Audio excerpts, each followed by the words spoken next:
To all who come to this happy place, welcome. News team, assemble! Joining us live because if you want to know anything about the Outer Banks, Sam Walker's the dude to fill you in. The sea was angry that day, my friends. Like an old man trying to send back soup in a deli. Always appreciate talking to you. Always good stuff with Sam Walker in the Outer Banks. Now here's Les Nessman and the news. And good morning, everyone, and welcome to OBX Today Live for this Thursday, September 23rd, 2021. I'm Sam Walker coming to you this morning, actually, from the opposite end of the North Carolina coast. We're in downtown Wilmington right now. You can see in the background, the Cotton Exchange is right there at the Ballast Hotel in downtown Wilmington, down here with my wife Emily's down here for a conference today and tomorrow, and then turn right around and come back. And then do it all again. So a little different background than my usual office background or studio background. We're actually, it's not blue. That's not green screen back there behind me. So anyway, what we do have, though, is a rainy start all up and down the coast of North Carolina. And we're going to get to that in a little bit. Plus, we'll get the latest on what eventually is going to become Tropical Storm Sam sometime today. Eventually, Major Hurricane Sam. Yeah, I get one. Nice. Sorry, guys. Get the latest on that. Still 10 days before it would even be a threat to the United to land. And it really doesn't look like it's going to be. Looks like it's going to be a fish storm. All the details coming up about that in just a few moments. Let's get you the latest headlines this morning. What we got for you at obxtoday.com. Well, you know what? We're going to start actually with Joy Christ at the Island Free Press, as last night there was a fire not too far from where she does her work at islandfreepress.org. There was a fire at an unoccupied vacation rental in Avon. Crews called out around 6 p.m. last night, or they had it out by 6 p.m. They were called just after 5 p.m., at 5:04 p.m. to Starboard Drive. That's on the Sound side in the Kennekeet Shores neighborhood. House fire that they had it out in about an hour, and we're on the scene for quite a little while into yesterday evening, cleaning up hot spots.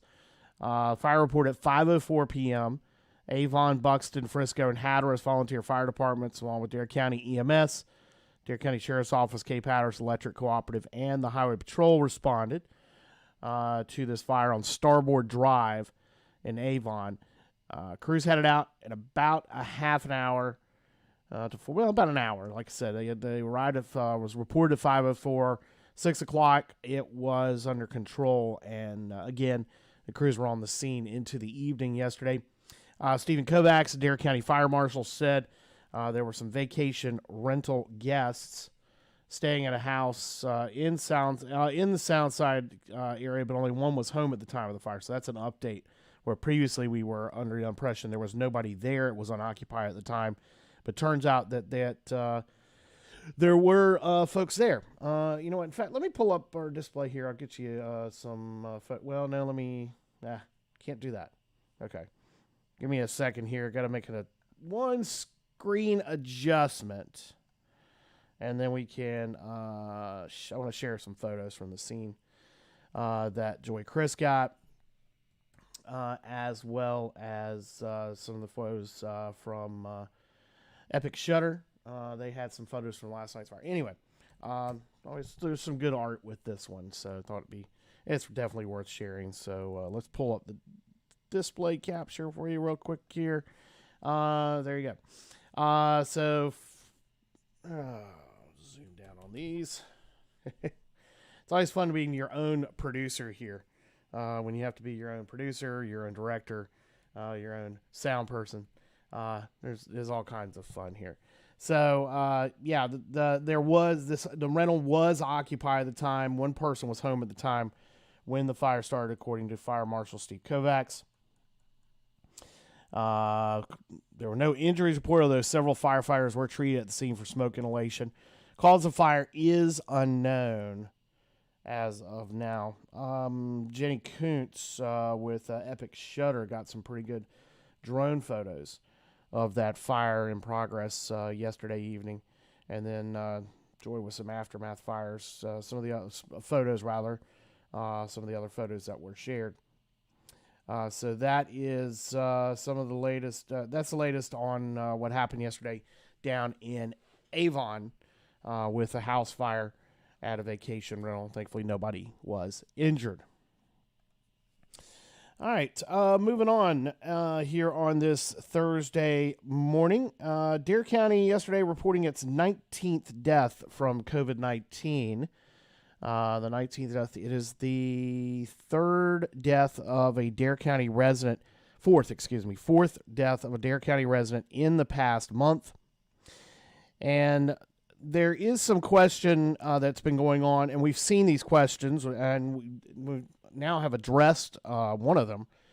We would see this question come up quite a bit in comments to us, that the numbers that Dare County reports are much different than the numbers when it comes to deaths that the state has on its dashboard.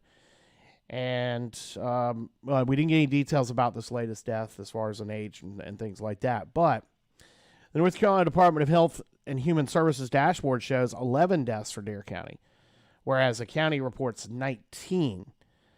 But Dare County Health and Human Services Director Dr. Sheila Davies told us yesterday that's because those deaths are reported to the State Office of Vital Records based on where the patient died. So part of the reason why we've seen higher numbers in places like Beaufort County, Pitt County, and I'll just run down a list, but if you think about it, Pasquotank County has the second most deaths in the Northeast behind Beaufort County. Well, what you have there is you have Centera Albemarle Medical Center in Elizabeth City. You also have, in Beaufort County, you have Vidant Beaufort Hospital. And those are regional hospitals. So you have people from multiple counties coming to those. So when the death occurs at the hospital, it's reported the county that it took place. So the state is using that data rather than where the county health departments are tracking, and what their internal tracking shows them is their numbers. That's why we're seeing this difference in what shows up on the state COVID-19 dashboard and what is showing up in the county reports or in the case of Albemarle Regional Health Services, which handles 8 counties, then they break it out into each county. Or in the case of Martin, Terrell, Washington, they have their own health department. Hyde County Health Department has its own still. They all have, there is a little bit of variance, and it's a statistical anomaly, if you will. So Dr. Davies told us yesterday that many patients who are diagnosed with COVID who live in Dare County and require hospitalization are transferred to hospitals outside of Dare County for a higher level of care. If they die in another county, we get notified by the hospital of their death, but the death is recorded by the county the patient was in at the time. It's also the same case if someone dies at a hospital outside the state. That number is not being picked up by the state. So think about how many people here in Northeast North Carolina go to a Virginia hospital. So that's one reason why you're seeing that difference in Dare County's Health and Human Services reporting 19 deaths. The state only has 11 on the dashboard, and it strictly has to do with where the death occurred. If it didn't happen in that county, it doesn't get put into that county on the state dashboard. The numbers are there. The deaths match up. It's just a statistical, and there are several of these statistical, I'll say anomaly again, that are the reason why you're seeing those different numbers. It's nothing nefarious. It's nothing that they're doing to boost funding, and there's a lot of silly stuff that has been said by people over this pandemic. It's just not true. Okay? It's not true. It's not. So that's where the latest on the numbers, why you see that discrepancy in the numbers. Let's see. What was the latest on the report yesterday? Really just about the death, case counts. Positivity rate has gone down in Dare County. Kind of the same thing that we're seeing around the state. We are seeing the numbers of cases declining around the state. In the number of cases of COVID-19, the total number of cases have gone down. The 7-day averages are going down. We are seeing some better numbers. The daily average dropped below 6,000 for the first time since August yesterday. The state reported a lower number of cases for the 5th straight day as well. 160 deaths. Now, North Carolina, if there are 59 deaths, that will take North Carolina to the 16,000 mark, which could happen today or tomorrow, definitely by the end of the week. Last night, the FDA announced that it has okayed booster shots of Pfizer's COVID vaccine for those 65 and older and others at high risk. That includes healthcare workers. North Carolina health officials said they will have a better idea next week of when the boosters will become available here.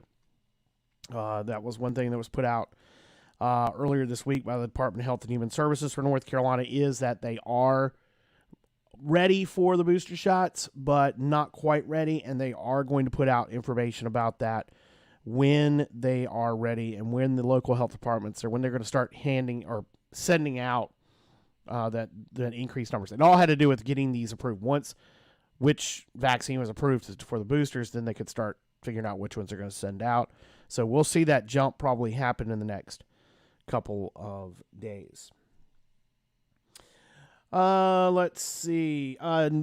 The deadlines to get vaccinated for several healthcare companies, healthcare providers in North Carolina, health systems, that is, have come and gone. Several hundred employees of the UNC health system have lost at least part of their annual bonus because they missed Tuesday's deadline to either get vaccinated against COVID-19 or get an approved exemption. Meanwhile, at Duke Health, fewer than 200 workers have been put on unpaid leave and have until Tuesday to comply with the hospital's system's vaccination policy. Combined, the two health systems require more than 52,000 employees to get vaccinated against COVID-19 or get an approved exemption for either medical or religious reasons. Both say that the vast majority of their workers made Tuesday's deadline. The UNC employees that did not are now on probation, have until November 2nd to comply. They're now eligible for only 75% of an annual performance bonus due in late October. Those who don't get vaccinated or a waiver by November 2nd will lose the full bonus as well as their jobs. The size of the bonus varies by worker and department, can amount to hundreds or thousands of dollars. All right, moving on to some school news right now. But first, I want to do one thing here, so give me just a second.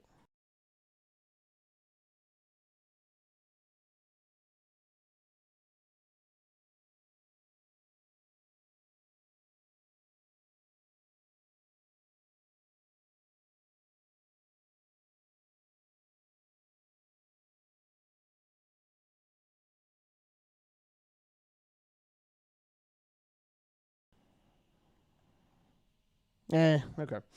Just trying to make an adjustment to the lighting that we're using here so we can have our screen up. So, anyway. Yeah, ednc.org, Education North Carolina. They put out earlier this month the latest numbers on state testing, the annual end of course and end of grade tests that North Carolina has to conduct. They have put together a very well done spreadsheet. If you go to ednc.org, it's their top story right now, in fact, on the test scores, how each district in North Carolina fared. And in fact, each school, this is a report that normally the state puts out.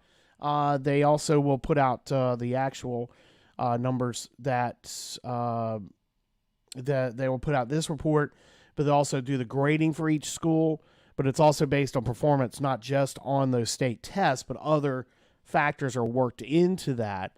Well, the state's not doing this year for this past school year for obvious reasons. They didn't do it after this past school year and the school year that was cut short, 2019-2010. So the numbers that are based when you're doing these comparisons are but for the last complete school year that was not a COVID year.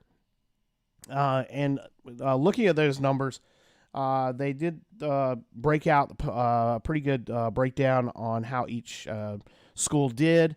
Then the comparison of last year to the last full school year of 18 and 19, and shows Camden County schools performed the best, ranked 7th in the state on those end of grade tests for all their schools, with a 69.2% of students performing at level 3 or above. That's grade level performance. That was the previous good year, the 18-19. Last year they were at 58.9%. That was 7th best in North, 8th best rather. Let me say 1, 2, 3, 4, 5, 6, 7, 8th. 8th best in the state. Dare County schools were 10th best at 48.8, but both saw significant decreases. Camden County's number went down by 10.3%. Dare County was down almost 20%, 19.6%. That again, level 3 or up shows progress that essentially is a passing score or higher. So less than half of Dare County students passed the end of course, end of grade test for last school year. That's down almost 30%. Currituck County was 3rd in the region. They also had less than half their students pass at 49.9%. Currituck had the highest performing high school. That was Knapp Early College. And Camden had both the best performing middle school and the best elementary school. Grandy Primary and Camden actually had 86.6% of their kids pass their end of grade tests last year. That's integrated math and English. So we're going to put together some more of that info for you to find, courtesy of ednc.org. We'll have a breakdown story for the local numbers. They've got all the statewide numbers. Alex Granados with Noah de Camarmond from ednc.org did a good story. Really good breakdown on this, and then got the spreadsheet together. It's got all the schools, performances, comparisons, all this. Some really good data, very interesting data. We'll get all that together for you and get a story up for you at obxtoday.com later on today. News Observer's got a story. Speaking of schools, there've been this copycat hoax threats have been going on at a number of schools around the state. We haven't heard about this happening locally, but there has been some concern about it. But there have been threats made on social media that have been posted that have gone viral and predictable after they get publicized. Most of them pretty much are the same type of threat. This comes after there was a fatal shooting of a student at a high school in Winston-Salem last month. There was at least one school, a bunch of schools in Johnston and Wake counties got put on lockdown. Of course, this follows the TikTok video hot trend that was gone viral of smashing up bathrooms. That was last week's thing. Now it's this week. They're just making threats. This, of course, follows what happened at Heritage High School up in Newport News. So it seems like there is an increase in these situations at schools. Geraldine, I'm not sure what question you're asking there. Is that since the beginning? Are you asking about the numbers? That would be the pandemic. Since the pandemic began, those numbers, if that's what you're asking about. So you can jump back in there and clarify your question for us. Would be appreciated. All right, let us get over to what is the latest on Tropical Depression 18. If you're wondering, we're about on track for a normal season at this point. This is where we would normally be, but we'll get to that in a second. We do have okay, yep, Geraldine, just to make sure that's what you're asking. Yeah, that's the numbers we're talking about with the COVID-19 numbers are for the entire pandemic, so dating back to March 2020. All right, let's get into the tropics now. We have got Peter, which is now a post-tropical low. Rose is no more. Peter is now a post-tropical low. Rose has become a post-tropical low and no longer any advisories being put out by the National Hurricane Center. You can see up at the top of the map, that's Odette, what's left of Odette, spinning around out there in the North Atlantic. Still expected to continue that circle, and it could regenerate. It's not expected to regenerate. Hey, you know what, though? What would be cool to see would be with Peter and Odette getting together and doing a little dance, which is known as the Fujiwara effect. I haven't seen a lot of discussion about that, but it's very possible we could see that happen. All right, so, and then there is Tropical Depression 18. And Tropical Depression 18 is a Cape Verde storm. It's in the Cape Verde zone, which is that belt, if you will, that runs from Cape Verde on Africa across to the Leeward Islands. And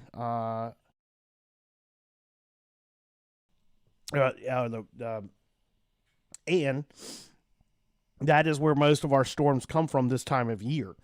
So that's where we, of course, always watch when we see something there. That is the one that gets a little concerning.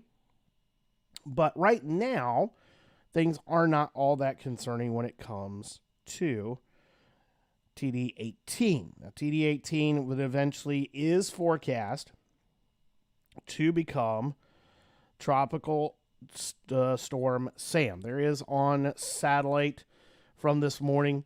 We're seeing some pretty decent circulation, starting to see the low level, mid level, and upper level circulation getting a little bit better in sync. And what's going to happen is probably over the weekend is we're going to see all three levels of the atmosphere, the low level circulation, the mid level, and upper level, get together. And once they get together, this thing is expected to go through some rapid intensification, eventually become Hurricane Sam, and most likely the forecast right now for the National Hurricane Center is for it to become Major Hurricane Sam by Tuesday. Sometime Monday or Tuesday is what we're looking at. So here's the latest on Tropical Depression 18. Expected to be a tropical storm by tomorrow. Would be called Tropical Storm Sam. Yay. So get all your memes together, folks. Get all your memes together. Have fun with it. I'll take them all. It'd be a storm through Saturday, become a hurricane Sunday as it gets better organized, and then become a major hurricane on by Tuesday. Latest model information. This is what everybody wants to watch. This is what everybody talks about. Kind of like what we're seeing. We this is a good thing for us anyway. Maybe not good for the islands, as things do look a little closer. Definitely for Bermuda, it starts to get a little concerning. But for us, right now, nothing is sending this system our way. It looks like it will become a major hurricane. Although if you look at how the pressures are right now, that doesn't look like anything would, at least for the JEPs, that doesn't look like that we're going to get this thing to major hurricane status by Tuesday. I mean, those are rather high pressures. I mean, 1,000 millibars is still even just barely, I mean, just above tropical storm strength, maybe on the high end tropical storm strength. 992, that's a pretty healthy hurricane. 986 obviously is, as it gets up on the other side of Bermuda. So, the JEPS doesn't like it. The only reason I use the JEPS for mostly is because it shows both potential track and intensity all on one map. I can go to, let's see. Here's what the intensity guidance has for us right now. All of them, that's Odette. I was like, what? No, that can't be right. Hang on. Let's go back here. Let's get, we want TD18 here on tropicaltidbits.com. Very easy to navigate site. Very good data here. Takes everything, puts it all together in one nice little neat package. Okay, yeah, here we go. Here's a better idea. Most of them all, the GFS is keeping this thing pretty much, yeah, so the GFS is what they're based, or the 18, yeah, here you go. Here's the GFS model. That's what the intensity guidance really being based on. And then you can see pretty much it gets ramped up to a hurricane in 96 hours. So there's tomorrow, Friday, Saturday, Sunday, Monday, Tuesday. So yeah, pretty decent hurricane. But look at where everything's kind of keeping that thing out to sea. So right now, Tropical Storm 18, eventually becoming, or Tropical Depression 18, eventually becoming Tropical Storm Sam, Hurricane Sam. Right now, we look good. We may be seeing waves out of it. That's probably what's going to be happening, is we're going to see the surf out of that once it gets up here towards Bermuda. There's Bermuda right there. If you look at the forecast track from the National Hurricane Center, it's probably going to be this time next week before we're even thinking about that. Probably next weekend. So go ahead and make your thing. If you are, we get that question all the time. How is this going to be a threat to us? When's it going to be? We have a pretty decent idea when it comes to what wave action is going to be. That's pretty easy to predict. Right now, we're probably looking at a high rip current risk, long period swell next week. Now, right now, we got this onshore flow, and it looks like we're going to have an onshore flow for the next couple of days, at least according to our National Weather Service forecast. And let's get back to what's going on right now, because we have had rather a rumbly-tumbly morning. Even though I'm down here in Wilmington, my lightning detector at my weather station back in Currituck has been going off, and you can see pretty strong line of thunderstorm activity making its way across the sounds this morning. Over the last 30 minutes or so, has lost some of its intensity as it's gotten closer to the ocean. And we are getting some of that rain right now, and expected to pretty much be getting more range activity as we go through the rest of the morning drive here. Let's see. There is the latest image at 8:28, so that was at 6:58. So for the National Weather Service, let me fast forward that out. So where we're at right now is we're going to get this line of showers and thunderstorms right here. That's right over the Dare County mainland, or over Roanoke Island, is getting ready to hit the beach right now. And you can see on a live shot, I think it looks like it's probably there now, because that was about 7 minutes ago, is the most recent image. So we're seeing those heavy rain showers going on. If you see our live shot here from Jeanette's Pier, or just south of Jeanette's Pier at the Comfort Inn South and South Nags Head, Whalebone Junction. Camera's getting buffeted around pretty good, and we are getting that heavy shower activity right now. And we're expected to see that continue through the morning and midday. Some more clusters back down here as you get into Hyde County. Not so much rain now. This is almost like the back edge of the precipitation has made its way. As you can see that front. Look at how big this system is. You got, well, that's just a separate low. Okay. So you got low pressure up here, along with this cold front that's trailing down. That's what's causing all of our rain and has been causing our rain and our onshore winds. The onshore winds, once this front passes, we are expected to see things go from the southwest or out of the southeast to a north component for the next couple of days. And we are going to stay that way at least into the weekend. So with that north wind, that means that our surf is going to stay rather choppy. We do have a high risk of rip currents today. We're probably going to get the red flags out again today. They were out yesterday. Wouldn't be surprised to see them coming out here over the next half hour to 45 minutes. We'll start getting the alerts. And make sure you sign up for, if you go to lovethebeachrespecttheocean.com, you can find out how to sign up for OBX alerts and get all the different alerts that we get when it comes to rip current forecasts, whether or not the flags are going up, what each town is thinking, the county. It's great that they are able to do that. But again, it's going to be kind of a messy day today. Showers continuing tonight as this system finally gets out of here. And then tomorrow, maybe some showers, but otherwise it's going to be cooler and still kind of breezy tomorrow.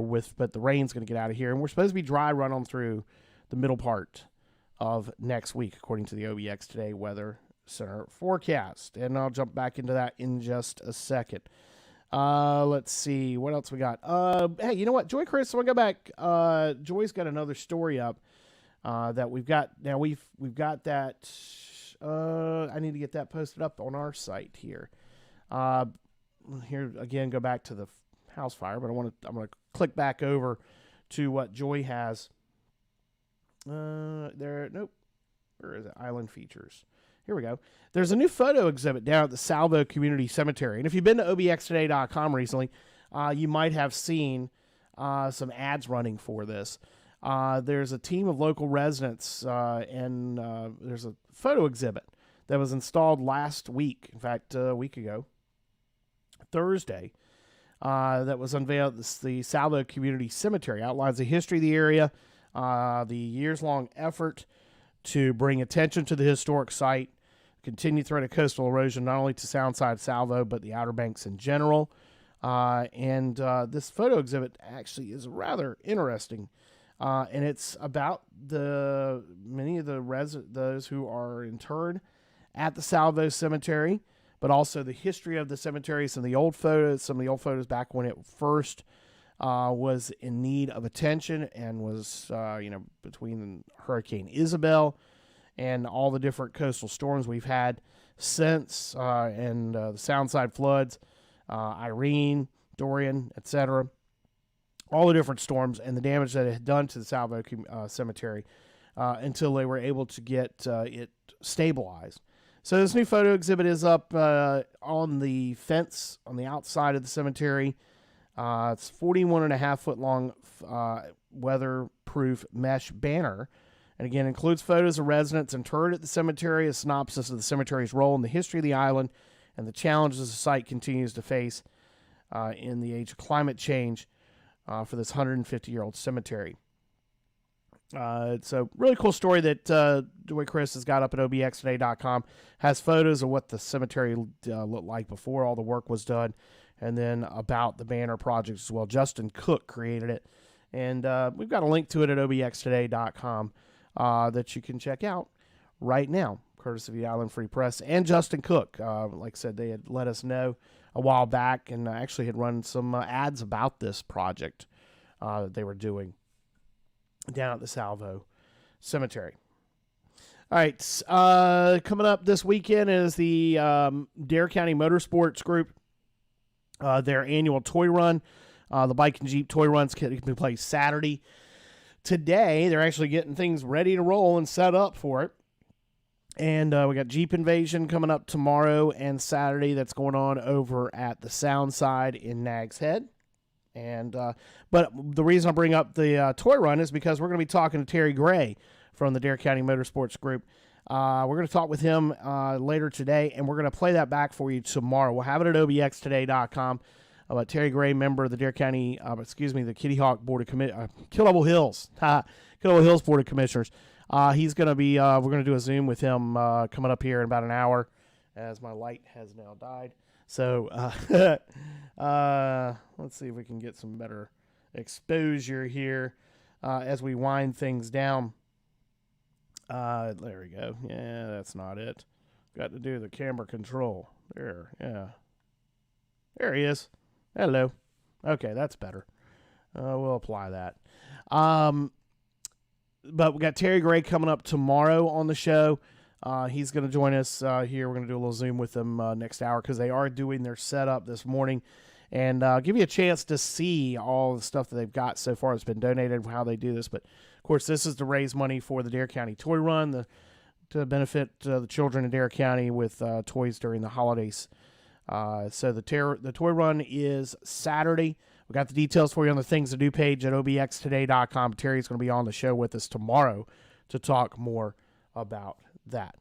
In sports, NFL Week 3 kicking off tonight. Carolina's at Houston. That's at 8:20 on the NFL Network. College football tonight on ESPN at 7:30. App State is hosting Marshall. High school volleyball today. Currituck at First Flight. Manio at Camden. Mattamuskeet at Cape Hatteras. Bertie at Perquimans, Gates at Northeast Prep, Pungo Christian at Lawrence Academy, Northeast Academy at Albemarle School. Soccer, I'm going to put them out there. I don't think they're going to happen, though. Columbia at Beargrass, Perquimans at Camden, Terracea at Ridgecroft, and Washington Montessori at Pungo Christian. With the weather, the rain forecast, I doubt they're going to play soccer today. All right, the OBX Today Weather Center forecast for today. More showers, more thunderstorms are possible. Breezy, high 82 with south winds 10 to 20 miles an hour, or some gusts 30 at times. We could see about 3/4 to an inch of rain possible. We're getting right now in Nags Head anyway. Tonight, showers likely, possibly a thunderstorm with a low 67. West winds around 10 to 15, and then they'll shift to the north after midnight once the front comes through. Could see some wind gusts up to 20. Tomorrow, partly sunny, a little residual moisture behind the front tomorrow. High 75. Yes, the first Friday of fall is going to be rather fall-like once that rain gets out of here. North winds of 15 to 25. Friday night, partly cloudy, 66. Saturday, sunny and 78. Sunday, sunny and 80. Monday, sunny and 82. Tuesday, sunny and a high of 83. Wednesday, and 82 and sunny. Coastal marine forecast. Small craft advisory pennants up. We got a special marine warning up right now for the coastal waters because of this line of storms coming through. South winds 15 to 20 knots, gusts up to 25 at times. And again, the small craft advisory pennant is up. 2 to 3 foot waves in the sound, seas 5 to 7 feet. High risk of rip current, stay out of the ocean. You can see it. Don't even think about it. Water temperature still hanging in the upper 70s, 77 to 79, both the sound side and on the ocean side. Got high tide coming up at Oregon Inlet at 10:09 this morning. Sunset tonight at 6:57. Sunrise tomorrow at 6:51. Currently outside the studios in uptown Nags Head with heavy rain. It's 74 degrees. And that's going to do it for OBX Today Live for this Thursday morning. Back with you tomorrow, same time, same bat time, same bat channel. It's Tropical Storm Sam Walker. Yeah, maybe hurricane. Probably hurricane by Saturday. But anyway, Terry Gray going to join us tomorrow from the Dare County Motorsports Charity Group here on the show to talk all about the Dare County Toy Run this weekend. That'll be on tomorrow's show. So I hope you'll join us then. Have yourself a great Thursday. Stay dry. Stay out of the ocean, everybody. See ya.